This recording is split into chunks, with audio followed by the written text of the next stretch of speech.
All right, guys, welcome back to the Stat Chat podcast. We bring the stats, y'all bring the fandom. I'm Jacob, that's Wyatt. Today's episode, we're going to dive in to the NFL Combine. We're going to talk biggest winners, biggest losers, things we love to see, the greatest freaks we've seen when it comes to a physical standpoint on this year's Combine. Let's dive right in it, man. Look, I want to dive right into a segment I'm going to call Best Case Scenario. Right. Mendoza wins big. Look, most number one overall picks are thrown to the wolves behind like a passive offensive line, right? With zero veteran help. The Raiders spent the last 48 hours ensuring that will not happen to the Indiana Star. They went and got Tyler Lindenbaum, and you combine that with Jackson Powers Johnson, Caleb Rogers, and you have Colton Miller on that left tackle. Look, Mendoza's in a prime position to have a great rookie year. Yep, and then like we need to see with every quarterback, they have to have those safety blankets just to get the ball to when they're in trouble or the game plan's kind of falling apart, just to get a rhythm going. And who better than a quick handoff or dump off to Ashton Genty or a short route across the middle or something, a little dink and dump to Brock Bowers. Not shabby, right? And then you have Trey Tucker, who played really well. He's a young guy. I thought he was a little bit older than was. I forget he's a younger guy. You drafted Jack Best. You drafted Deontay Thornton, who has like huge ability, huge upside, right? And then you go get a Jalen Naylor, who I didn't even know, because I watched a little bit of Minnesota games, but I didn't know one drop on 53 targets. Wow. So a great gadget guy for reliability for Mendoza, right? So I really love what they did here, man. Sneaky moves, and Mendoza's set up better than anybody I've ever seen, number one overall pick-wise, to come in, poised to take over and really dominate. We were looking at possibly even adding a Mekhi Lemon to that offense as well, but as we see, that's not going to happen now. Yeah, with the Crosby trade. Man. Right. Well, I mean, so there's a good downside, upside to that. Thought you were going to trade away Crosby, but now you have a Crosby on top of everything else you gained in this free agency. So now your offense is kind of set, and now your defense is like, wow, we're not like a bottom 15. Worst case scenario, they should be a top 16 defense, right? Right. So they go get Nakobe Dean, Quay Walker, and they re-sign Eric Stokes, and Kwity Paye is really going to match with that 3-4 defense they're going to run. I'm loving what the Raiders are doing. My inner Mexican Latino is coming out. I just want to be like, the Raiders, and go get me a Mendoza jersey. But I'm going to fight it for as long as I can. But if CJ Stroud plays like he did last year in the playoffs, don't be surprised if I'm on here with a black and silver jersey, buddy. Gonna get some Cortezes. Yeah. Some high socks and shit. That's gonna be nice. But yeah, man, it looks really solid for them. And I'm really high on Kubiak. I think he's gonna be one of the next great offensive minds like we've seen with so many of these young head coaches. Yeah. So I love what we saw last year from Kubiak, and he's poised to take over and make a run like McVay did, like LaFleur has been. They come in and like their floor is the guys like this, their floor of how they run their teams is so high. We're talking 8, 9, 10 wins as a floor ceiling, Super Bowls. right. You got the Super Bowl winning experience from an offensive standpoint for Kubiak. And look, I think they're doing the right things on defense. And then we're forgetting like the Tom Brady effect, right? Right. And this kind of goes to show, was it Tom Brady the whole time with these moves that were being made? Man, was it Tom Brady making like to at this point, I'm just wondering what Tom Brady isn't good at. Yeah, honestly. Like, is this just the best human we've seen since It's Jesus? probably, I'm going to go out on a limb here. I don't want to go too far-fetched. Probably in bed because his wife left him, but that's probably it. It's probably it, yeah. That's probably it. But look, if the defense can hold opponents to 20 points, Mendoza can play clean football. He can focus on his high IQ progressions and not feel forced to make hero ball mistakes, which is like one of his biggest hurdles he had on the scouting reports, right? Right. So the defense plays like they're supposed to. The offensive line is set. Guys can get open. We could see this team be a fringe playoff team. Maybe not make the playoffs, but like last 2 or 3 weeks, be like, if some things go right here, Raiders could sneak in. I could see that being the case. Yeah, I could see it definitely happening. You just got to hope to see some regression from the teams in your own division. Those having to play 6 games against 2 against the Chiefs, 2 against the Chargers, 2 against the Broncos just hurts at the end of the day. Now, Bo Nix will probably be back, but we could see 3 or 4 weeks without Bo Nix. Right. Mahomes ain't going to be ready for at least, I think, the first month, right? Yeah. So there's the first month to 6 weeks of the season. Maybe you get them scheduled early and sneak games. 2 of those games out. Exactly. Which will make a big difference for later on in the season. Right. I want to jump into the next segment. Jumping into the next segment, I want to jump into is I'm going to call this Styles points. And this is solely for a guy who killed the combine, Sonny Styles. Perhaps the biggest riser of the entire month, linebacker Sonny Styles from Ohio State. Before the combine, he was a mid to late first rounder. Now, almost every expert has him going top 5, right? Styles put up an epic display with 4.46 40-yard dash speed, a 43.5-inch vertical at 235 pounds, man. That's insane. Many say he's destined to go to your New York Giants at number 5 overall. And with them releasing Bobby Okereke, is Styles a unicorn they need to solidify the defense? So not only is I think he's the unicorn we need, I think he's destined to come to the Giants. You hire a guy like Harbaugh. Harbaugh is historically known for having these elite middle linebackers. Right. From Ray Lewis to C.J. Mosley was playing at a crazy high level. Roquan Smith. To Roquan Smith. Now rolling into the Giants. Yeah, you signed a Tremaine Edmonds, but you can pair that up with a Sonny Styles who can be that next anchor of a defense we've seen with so many of those Ravens defenses headed by Harbaugh. Man, it could be something special over here. Sonny Styles is like I know maybe we're just kind of rolling off what we've seen from the combine, but he could be a once-in-a-generational linebacker. I want to talk past just the measurements. Okay. Yes, we see him kill the combine. He was a former safety. He's he's great in coverage. And then when it comes to the run game, usually you don't see guys that are elite in coverage also excel in the run game. Right. He missed 1 tackle as a 3-year starter at Ohio State. An amazing tackler. Like I said, a generational talent, and he is probably going to be the steal of the draft. And I say that him being picked in the top 10. Right. Right. Because realistically, just because he's a linebacker, he won't go where he should go. But I wouldn't be mad if a team took him top 3. Yeah. I'm going to be honest with you. And what makes this even crazier to me is not just Sonny Styles. If you just go look at that whole Ohio State defensive prospects we have coming out, what a team that was. I mean, Lorenzo Styles Jr., Caleb Downs, Arvell Reese, the other linebacker, what's his name? Curry. Yes, Curry. I like him a lot. Man, Ohio State is really becoming one of the better, obviously the wide receiver U, but also like one of the best defensive producing, talented teams in the nation. They're just becoming the best college. Yeah, they are. They really just are. Flat. They're out. in the Natty every 3 or 4 years. They're right there competing for it. And then there's the level of talent they're putting out is crazy. It's ridiculous. I mean, I'm hoping we take him at 5. I would if I'm the Giants. I'm taking Sonny Styles at 5, 100%. I know you need. Did you guys sign a safety? I can't remember. Yeah, we signed Darius Washington from the Ravens. Okay, so familiar with the system. Gotcha. We had Newbin who struggled. He had a strong start to his rookie year. Kind of fell off a little bit last season, but we have a new scheme now, a new system. We could see some jumps from some guys. Yeah. We have I've always liked Holland. Newbin. Right. Newbin. Yeah. I just gotta. Maybe it's a schematic thing. Right. That's what I'm hoping it was. If anybody can get somebody out of anybody can get things out of players that are there that other coaches can. It's Harbaugh. He's a special teams coach. That's what you do. You get the best out of players who barely make the roster, right? And then they turn around and become starters elsewhere. And then we've seen so many DBs and stuff excel and take a next leap when it comes to coming to the Ravens. So I'm assuming it's going to translate right over to us. If I'm y'all, I'm taking Sonny Styles. I'm taking Caleb Downs. Somebody who's really just going to solidify my defense. 100%. And then you can address the O-line with the next round pick. Our O-line looks solid. Yeah, you don't have a bad O-line. You guys were able to put up 24, 25 points last year. Bring back Illuminor too. Yeah. Running back almost the same offensive line. So who do you think you guys are taking? I guess Sonny Styles. Who do you guys think you're taking with your next pick? I'm not trying to jump off topic. Denzel Boston, receiver out of Washington. And you see, we just haven't made any wide receiver moves. We lose a Wandale. And if I watch Darius Slayton on my fucking TV one more time, I'm going to throw something through that motherfucker. Oh, God. All right, let's not get you all flustered up here. Let's go on to the next one. Speed Trap. Who broke the stopwatch? The 2026 Combine was officially the fastest on record. This segment is all about the track stars who made themselves millions of dollars at the Combine.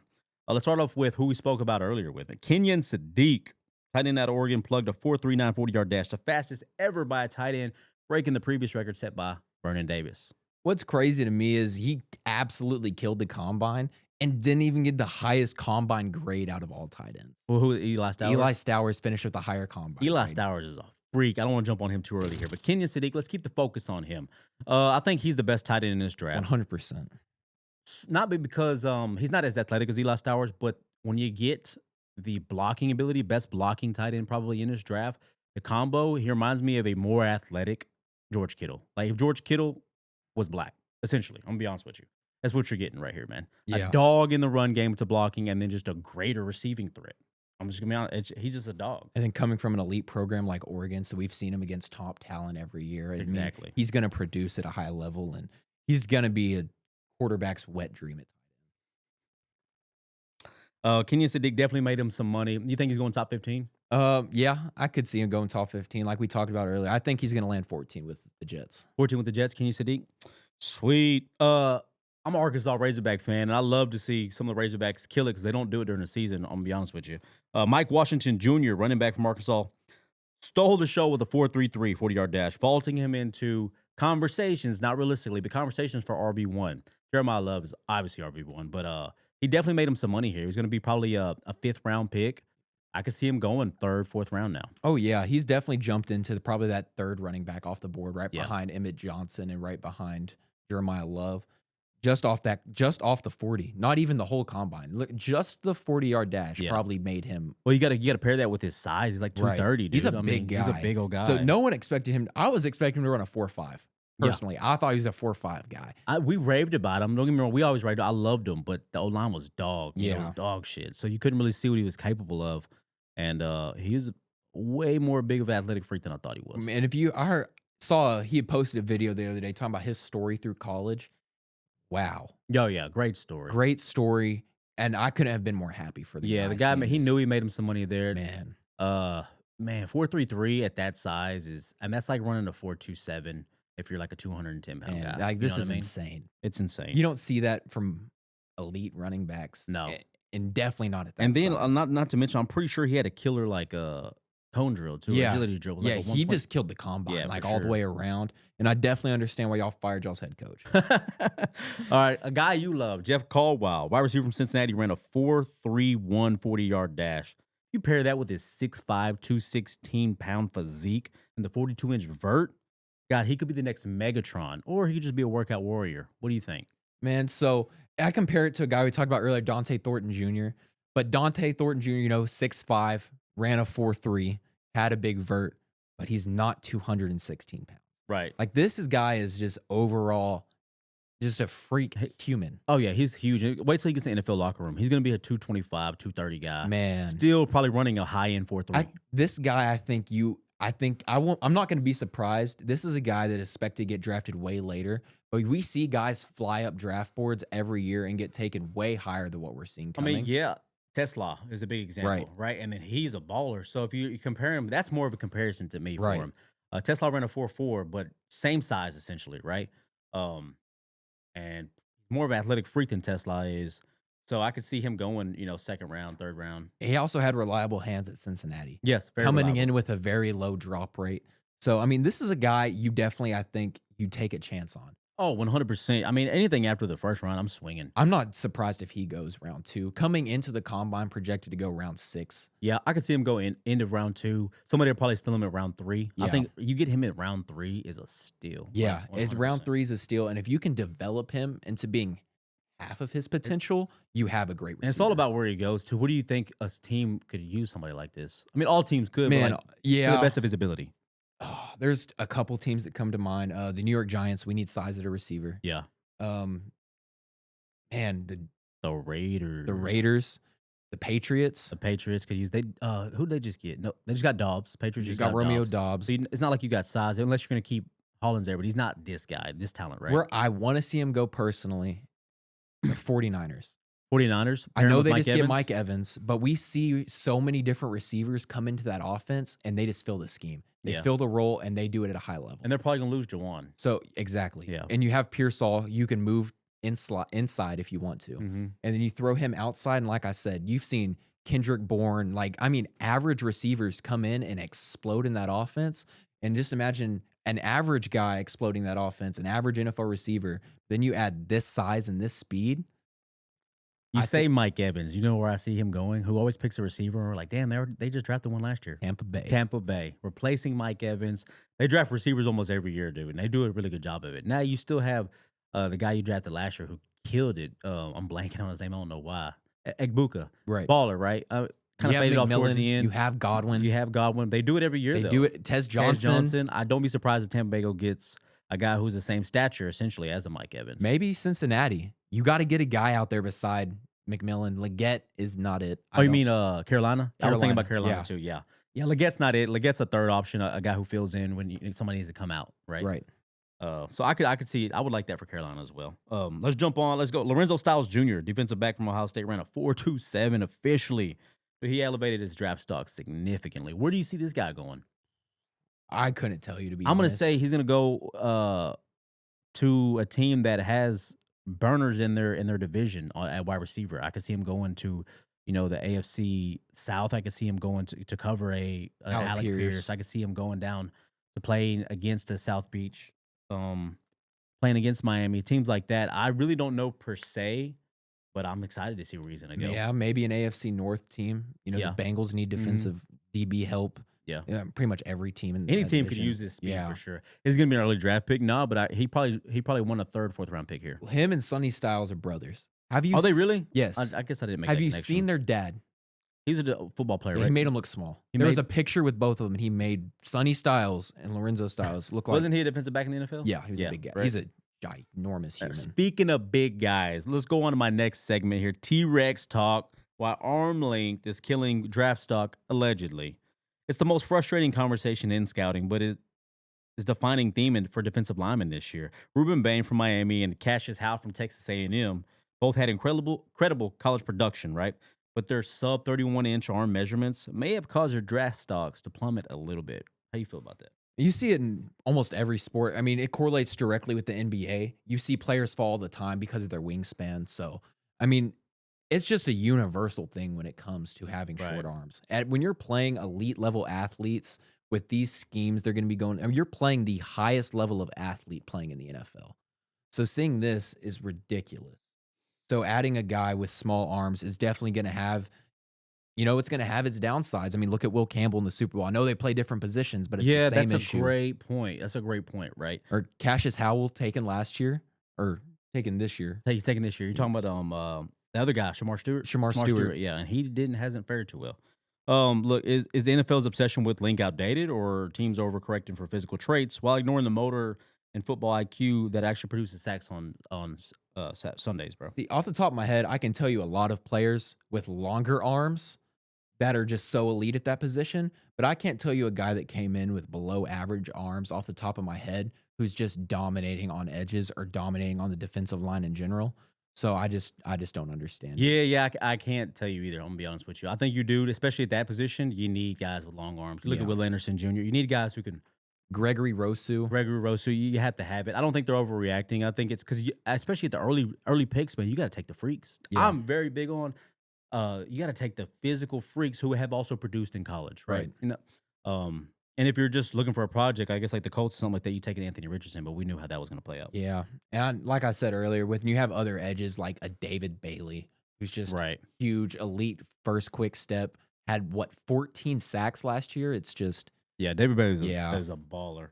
I would really like to see what they do. Speaking of freaks, man, Taylon Green, quarterback from Arkansas, didn't just test well. He obliterated records with a 40-yard dash time, 4.36, second to none other than Michael Vick for quarterbacks of all time, right?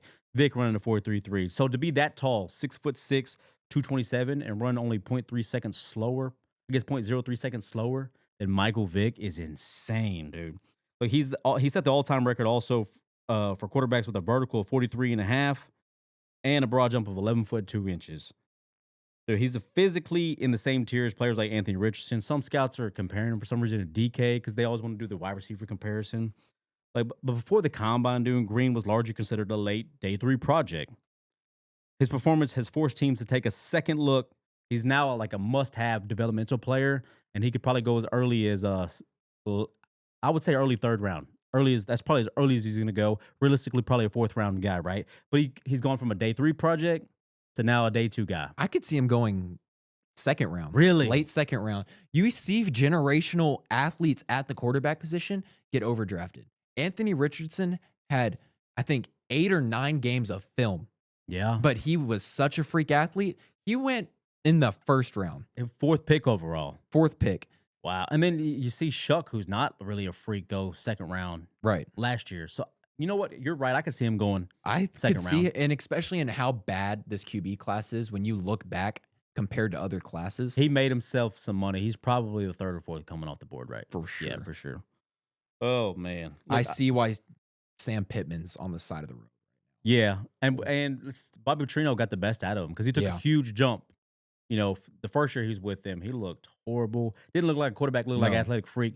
He actually looked like a quarterback this past year. Yeah, and I mean, you're gonna look at their win-loss record and be like, "Well, they didn't win any games." They actually finished with a plus in the plus-minus when it came to points, And they won like 3 games. and they lost one-score games at the very end to teams like Ole Miss, LSU, Tennessee. Memphis. We lost to Memphis. That was a game we shouldn't have Tennessee, lost. LSU. Yeah. I mean, we're talking elite schools. Yeah, for sure. The testing was A+. The tape, let's be honest, it was C- with splashes of wow. Yeah. Right? He did throw 20 interceptions over the last 2 seasons. That has to be corrected.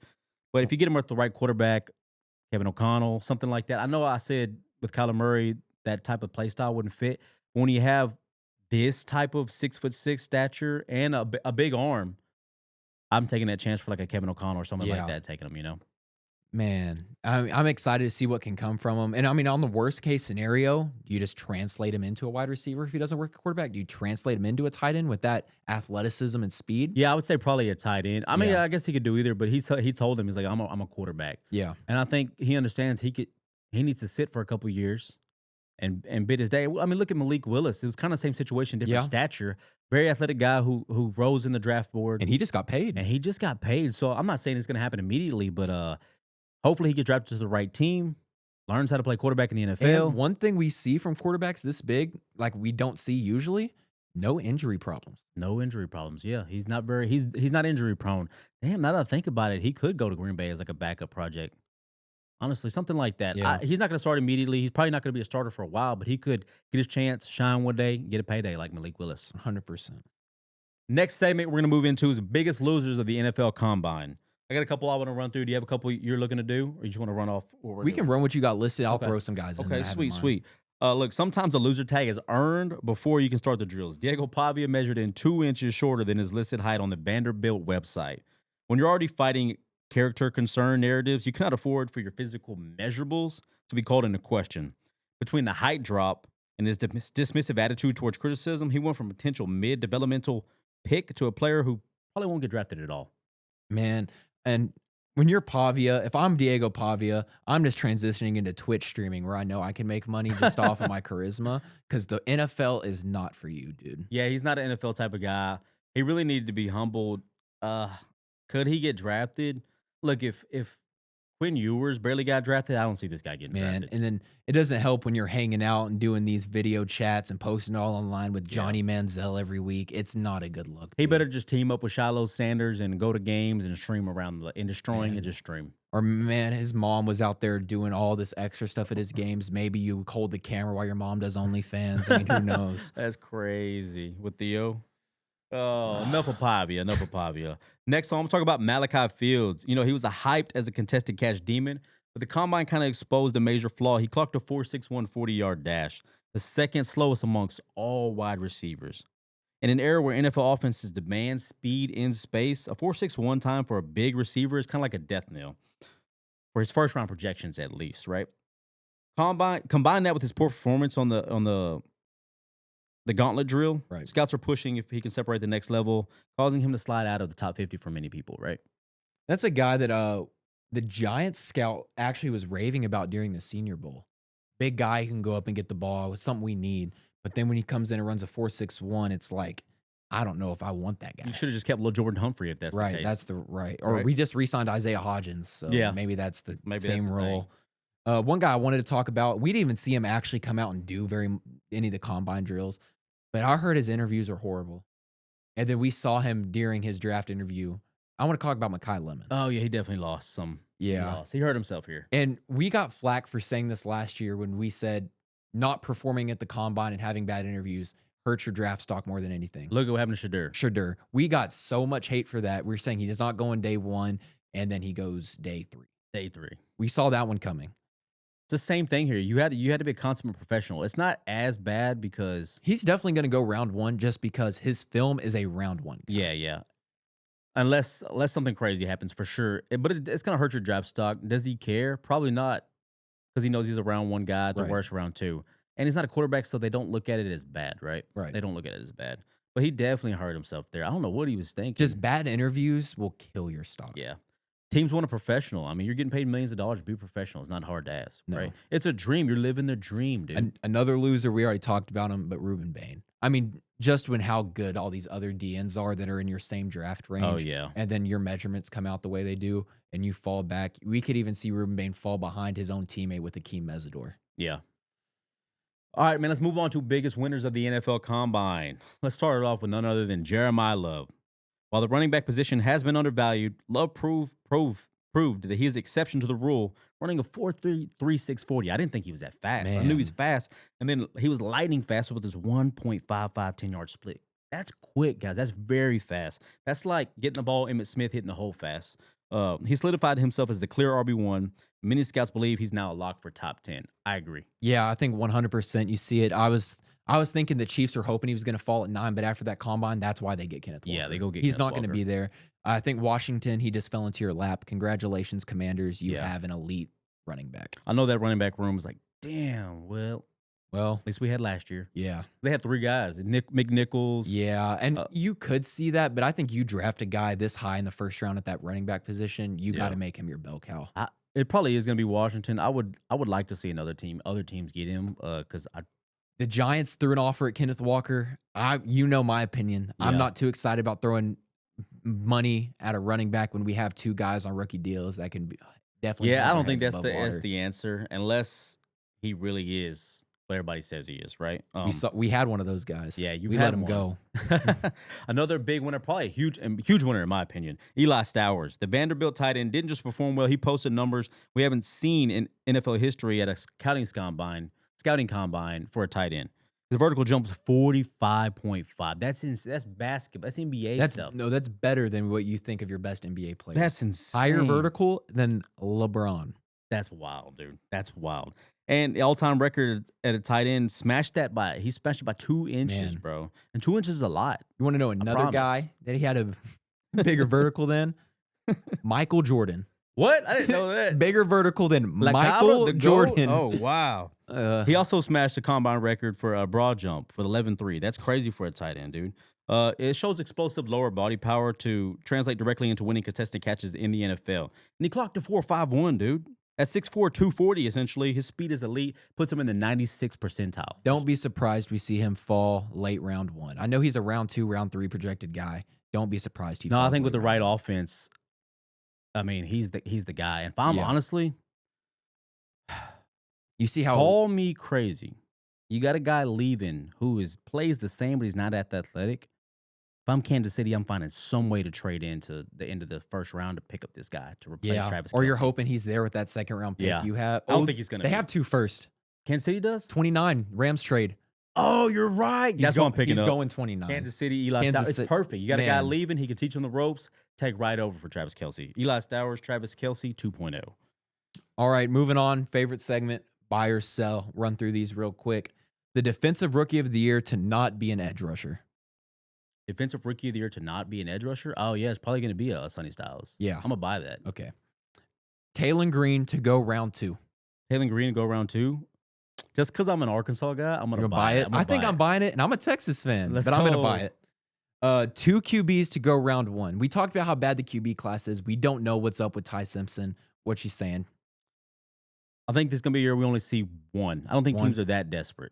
Yeah. I think the Geno Smith move kind of shows everything. I'm going to sell that one. Yeah, I'm going to sell that one too. So we have, I believe we have 4 receivers definitely going round 1. We see receivers always slide higher than what they're usually slotted at. You have 4 guys with Tyson, Tate, Lemon, and probably Conception that are guaranteed first-round guys. Mm-hmm. But do you think a Denzel Boston or a Chris Brazil or a Chris Bell can slide into that top 5? Do you think we get 5 receivers in round 1?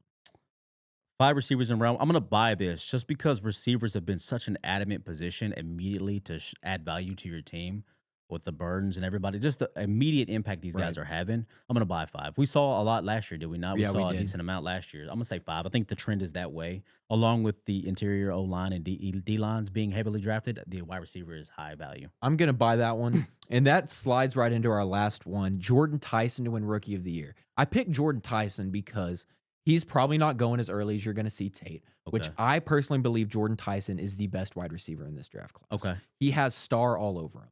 he's going to probably fall to a team like the Saints with an established offense in Kellen Moore. With that being said, are you buying stock in Jordan Tyson, offensive rookie? I'm gonna sell that stock only because I'm buying Jeremiah Love stock in offensive rookie of the year. And the obvious answer, Mendoza, with what he's poised to. Yeah. Probably gonna get offensive rookie of the year. I'm gonna buy it just because we see receivers win this award pretty frequently, actually. We actually saw a quarterback get snubbed from it this year, but we don't have to talk about that. True. But 2 years before that, 2 years in a row, it was a quarterback who won offensive rookie of the year. So Dart should have won it last year. Huh? Dart should have won it last. No. All right, stat of the week. I got 2 for you, and I think this is going to shock you. This both go over quarterbacks and number 1 overall picks. Right. First one, the last quarterback to win a Super Bowl for the team taking him number 1 overall was Peyton Manning. Ooh, it's 98, right? Yes. Wow. It's been almost 30 years. Right. So that trend for Mendoza, maybe he can break it for the Raiders. Maybe he can break it. Who was the one before him? Who was the guy who got picked before? It wasn't Kyler Murray, was it? Ooh. No, Cam Ward. I'm tripping. It was last year. Cam Ward. Yeah, he's not anytime soon. Trevor Lawrence. Joe Burrow. Yeah. If there's a guy that's going to break it. Based off the way it's going to do it, I guess it would be Mendoza, especially have Brady in the front office as a partial owner. Maybe I would probably put more money on a Mendoza, maybe a Trevor Lawrence, but with the trend, how it's going, it probably could be another 20 years. My favorite stat will be the last one. In the first ever NFL draft, the Eagles selected Jay Burwanger, the Heisman winner of the 1937 NCAA season, number 1 overall, who never played a down in the NFL to become a rubber salesman. What? I'm serious, man. You can go look this one up. I think this is the craziest stat we've ever had on this show. That's an insane stat. He was like, they probably weren't paying well. Then. He's like, I can do better selling rubber. Yeah, he was like, yeah, man, I'm going to head down to the rubber mill and I'm just going to sell that rubber. That's probably your most insane stat for sure. Man. My favorite stat you've had for sure. Man, that's a crazy one. All right, guys, it's been another great episode of the Stat Chat podcast. Thank you for joining us. Join us next time. Like always, follow us on YouTube, Twitter, TikTok. We're going to keep the clips coming. Again, I'm Jacob. That's Wyatt. See y'all next time.